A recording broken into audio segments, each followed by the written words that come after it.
I, Friedrich Nietzsche, must address this Trump phenomenon with the same unflinching gaze I have directed at all aspects of human culture. Here we find a fascinating case study in the manifestation of power, though perhaps not in the way Trump himself would imagine. What we observe in Trump is not my hoped-for Übermensch, but rather a perfect example of what I termed ressentiment, the spirit of revenge in reactive rather than active force. While he positions himself as strong, we see in him precisely the kind of weakness I diagnosed in Beyond Good and Evil, a man whose apparent strength masks a fundamental inability to truly create values or affirm life. His relationship to truth is particularly telling.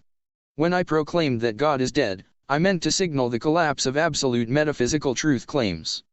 But Trump's relationship with alternative facts, not the sophisticated perspectivism I advocated, but rather a crude nihilism, exactly the kind of danger I warned would follow the death of God. He embodies not the careful philosophizing with a hammer I called for, but rather a mindless swinging of the wrecking ball.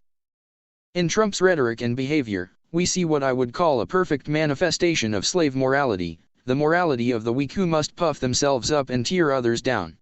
His constant self-aggrandizement while blaming others, his obsession with revenge against perceived slights, his appeal to ressentiment in his followers, these are precisely the characteristics I identified as symptoms of spiritual weakness in On the Genealogy of Morals.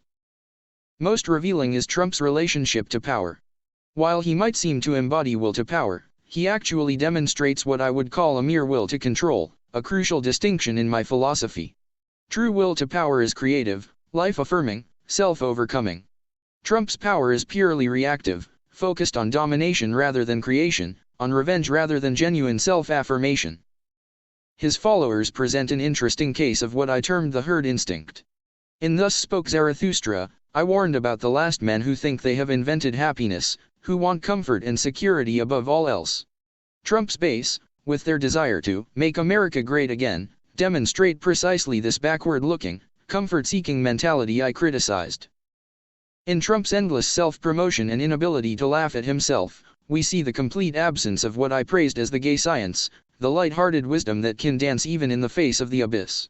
Instead, we see what I would call the heavy spirit, the spirit of gravity that must constantly assert its own importance. In sum, Trump represents not the dawn of new values I called for, but rather the twilight phase of old values in their most decadent form. He is not the lightning that precedes the thunder of new values, but rather the death rattle of the old ones.